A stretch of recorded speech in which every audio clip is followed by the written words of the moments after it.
Ivadika eo amin'ny tontolo ny fividianana kosa isika manomboka eto ry mpijery ajaina taorian'ny latsabato izay notanterana ny 1 Jolay lasa teo andrasan'ny rehetra ny famoahana ny valim-pividianana ben'ny tanàna sy mpanolontsaina, ny famoahana ny voka-pividianana izay tsy nasionaly amin'ity fa isaky ny faritany teo aloha no anaovana ny fikirakirana sy ny famoahana izany. Folo andro aorian'ny antota taratasy farany avy amin'ny SRMV no amoahana izany. Io jeresika indray ary ny fanadihadiana.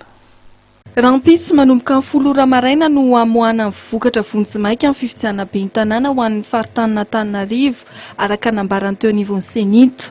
Hatramin'ny androany dia mitohy ny fitiliana ary ny fanamariana ny voka-pifidianana ho an'ny rafitra manokana isa-paritra sady Antananarivo. Amin'ireo 720 ireo efatra sisa no mbola tsy nahatonga ny vokatra anenivon'ny sadira zany.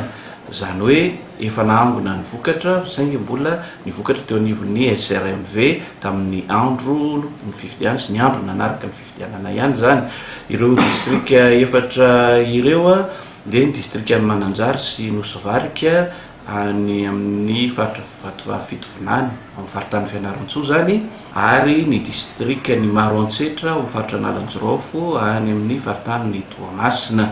Raha heverina amin'izay zany dia hoe efa manana ny antota taratasy feno eo aminy ny faritany Antananarivo, Antsiranana ary Toliara. Heverina ihany koa fa tsy hoe atao anatin'ny ataontsika hoe ora vitsivitsy dia mety ho tonga ihany koa ary ho feno zany ny anenivon'ny sadira.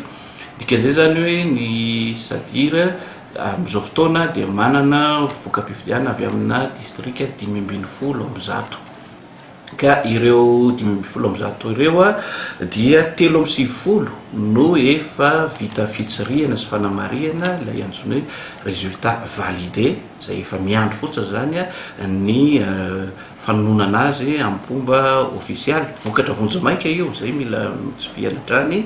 Ny 720 kosa efa eo andalam-pikirakirana fitsirihana sy fanamarinana ihany koa, ary ny efatra no mbola tsy vitan'izay fanamarinana izay mihitsy zany.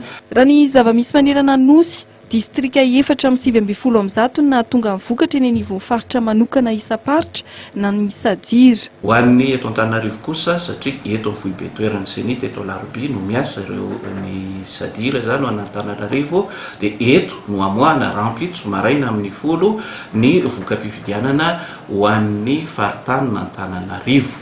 Mazava loatra moa zany mety misy mbola tsy tonga amin'ilay fetra hoe voamarina izay, fa rehefa voamarina farakely ny isaky ny commune renivohitry ny distrika dia heverina fa efa azo avoaka ho amin'izay Rampitso izay. Zay raha ny toetra raha amin'ny ankapobeny.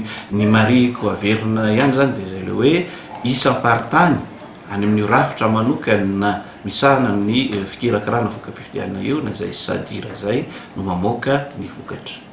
Mbola vokatra vonjimaika no avoakan'ny sadira, fa ny fitsarana misahana ny ady amin'ny fanjakana no mamoaka vokatra ofisialy. Manana fetrandro ihany koa ny eo anivon'ny tribunal administratif na ny fitsarana misahana ny ady fanaovana amin'ny fanjakana amin'ny famoahana ny vokatra ofisialy. Mitovy amin'ny hoan'ny teo anivon'ny sadira ihany koa zany ny fanombohana izay fanisana fetrandro zay, zany hoe ny fahazahoana ny antota taratasy farany ahafahany manomboka ny fikirakirana. Mino fa tsy hoe miandry n'izay farany zay raha vao manomboka ny fikirakirana sy fanamarinana, fa tsy maintsy ho efa nanomboka. Zareo kosa dia manana 30 andro aorianany na raisany an'izay zany amoahany ny vokatra ofisialy. Dia mariako ihany fa mbola isa-paritany teo aloha no amoahana izay vokatra zay, satria isaky ny faritany teo aloha no misy ny tribunal administratif.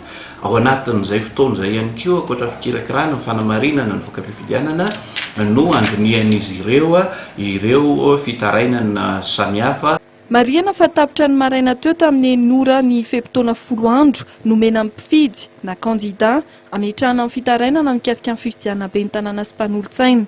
Raha piso maraina kosa no amoahany Sadiran-Antananarivo vokatra vonjy-maika tamin'ny fifidianana be ny tanàna teny anivon'ny commune ao anatin'ny faritany Antananarivo.